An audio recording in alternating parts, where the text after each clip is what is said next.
She made it. Our ongoing series showcasing women who have made it to the top, like Judalyn Cassidy, who says her job does nothing less than shape the landscape of the country. What does she do? That's the best part.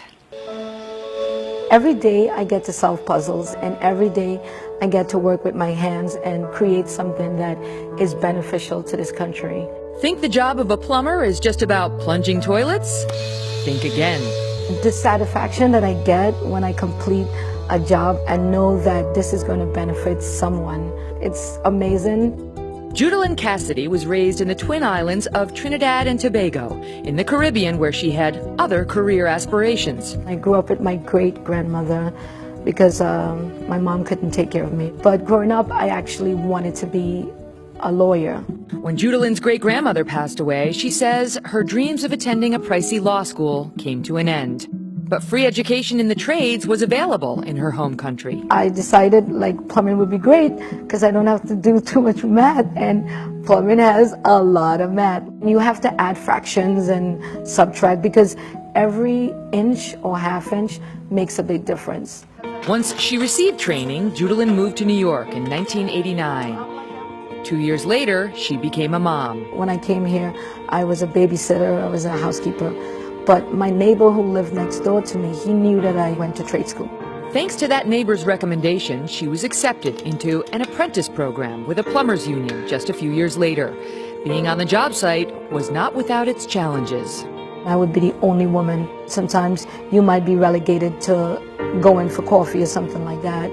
People thinking because of my size, I wouldn't have been able to do certain things, but I just had this thing that I am going to prove you wrong. At some point, the person that you're working with would leave and go to the bathroom. I would continue doing the tasks that they were doing, and they would come back and be surprised, like, how did you know that? I've been watching you, I've been paying attention. By doing that, a lot of the men was like, wow, she really wants to learn plumbing.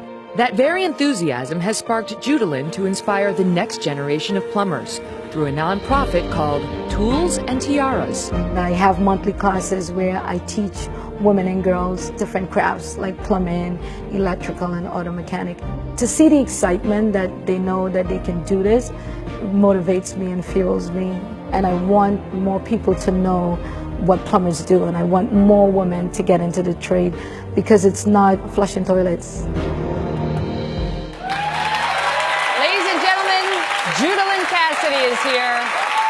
So nice to meet you. I thought I worked in a male-dominated industry.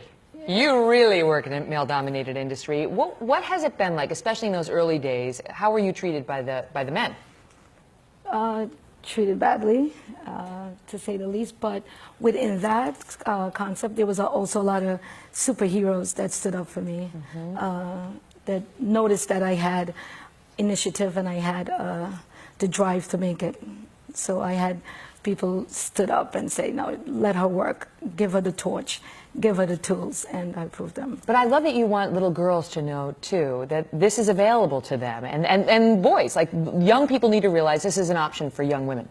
Yeah, I really think that we did a disservice to our country by the images we portray of tradespeople. We show them as baffling idiots, they're not really smart, and they're really smart people. And our country is falling apart because no one's there to take these trades jobs that people need. So we all in this building enjoying the heat, the AC, your phone needs to charge, your iPhone always needs to charge, and then you need it plugged in. That was done by somebody awesome like me, a plumber, electrician. Yeah, so we need the trades to be exalted, like what you given our opportunity, a platform for tradeswomen, that we exist, and you need us. Absolutely. I love the way you said that. Now, wait, I want to introduce you to somebody. Mala Ogles is here. Mala, I see you. Mala was the first female plumber in Huntsville, Alabama's union back in 1979. 1979. So you two have that in common.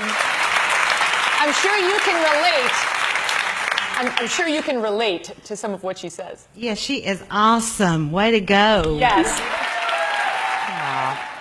That was my conversation with Judalyn yesterday, and she has some great tips on how you can actually save money before your next plumbing emergency. For those, and for more on her nonprofit tools and tiaras, go to today.com/MeganToday. Hello, Today fans. Thanks for checking out our YouTube channel. Subscribe by clicking that button down there and click on any of the videos over here to watch the latest interviews, show highlights, and digital exclusives.